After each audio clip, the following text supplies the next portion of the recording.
desert wind howled across the empty plains, carrying dust and rain in furious waves as thunder rumbled over the horizon. James Calloway, a quiet rancher with a rough beard and a heart worn thin by loneliness, fought his way through the storm, his hat pulled low and his coat soaked through.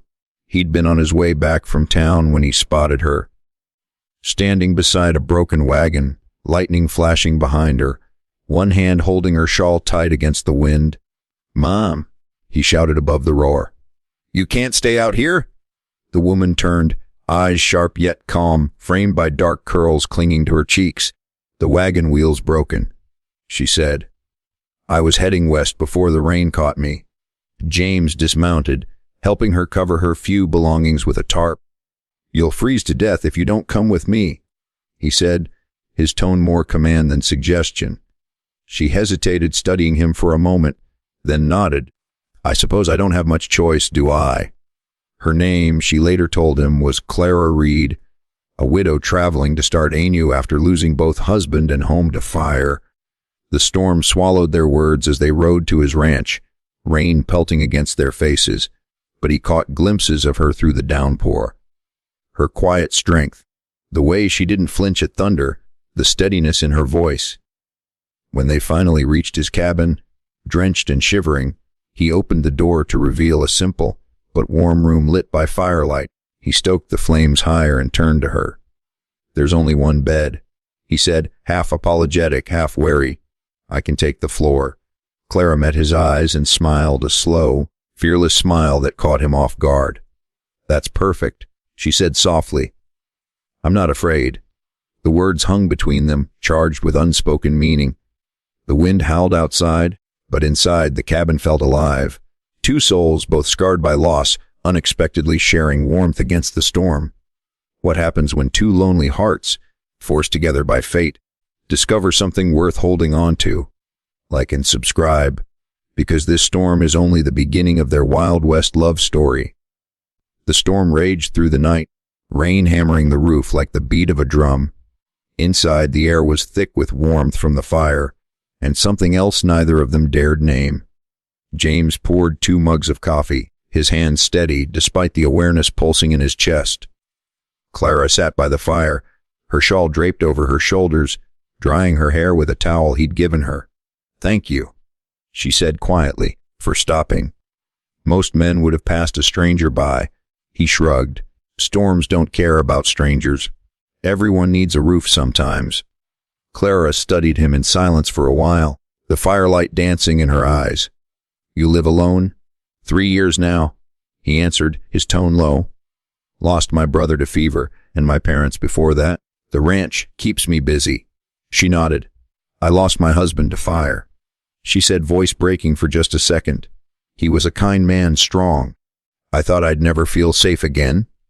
The cabin creaked under the wind, but in that silence they understood one another. Two broken hearts, each learning to breathe again. James noticed her eyes glisten, and he spoke softly. "You don't have to forget him to find peace." As she smiled faintly, looking into the fire, "You sound like a man who's had to learn that the hard way." He didn't answer, but his hand brushed hers as he passed her another blanket. Neither pulled away. For the first time in years, warmth didn't come just from the fire. It came from the presence of another person who truly understood. That night, as the storm began to fade, Clara lay on one side of the bed, James on the other. Between them stretched silence, comfort, and something fragile but growing. Before sleep claimed her, Clara whispered into the darkness, "Maybe storms aren't always meant to destroy. Sometimes they just wash the past away." He smiled faintly, eyes closed. "Maybe so." When morning came, the world outside glistened clean and quiet. Clara woke to sunlight streaming through the window, the storm gone, the air fresh. She found James already outside, chopping wood, his shirt damp with sweat, movement steady and sure. Watching him through the window, she felt something she hadn't felt in years: peace. Over the next few days, Clara helped around the ranch, cooking, feeding the horses, tending the garden. She worked with purpose, her laughter filling the once silent cabin. James, though stoic as ever, couldn't deny how her presence had transformed his home. He'd been used to quiet, to talking only to the wind and the animals. Now there was warmth, conversation, the smell of bread baking, the sound of someone humming while hanging laundry in the sun.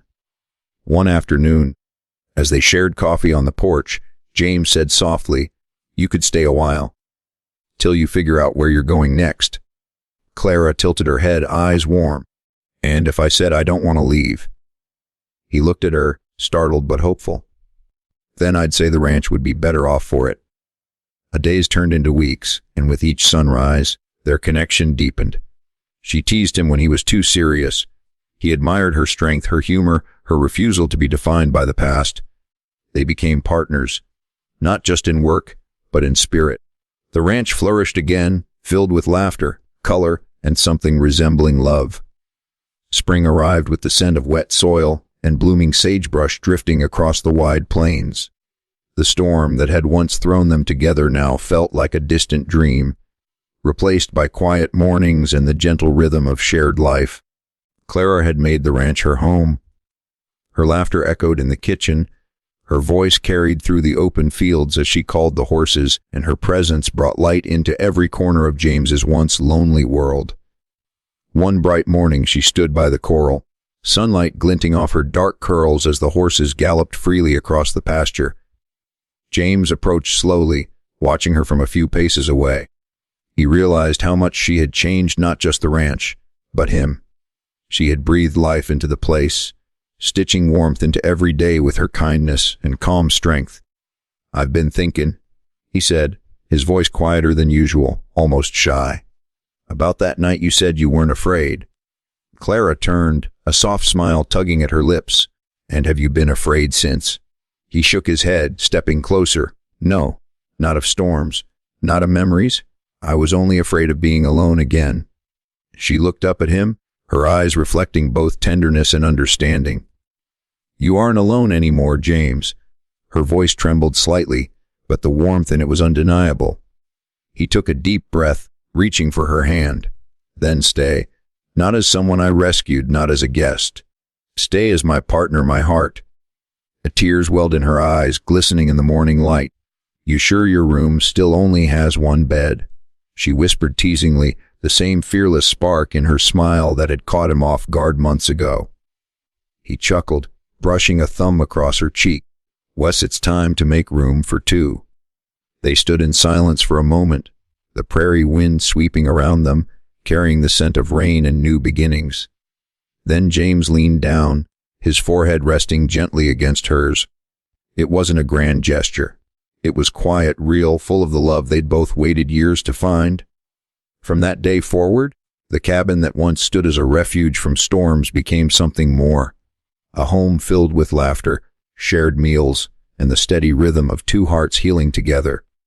When night fell, the windows glowed with soft firelight, and the stars stretched endless above them. The Black Widow and the lonely rancher had both lost everything once. But together, they discovered something greater than what they'd hoped for. Not just survival, not just comfort, but love, as vast and enduring as the western sky. If this story of courage, warmth, and second chances touched your heart, like and subscribe for more cinematic Wild West tales of love, hope, and redemption beneath the open sky.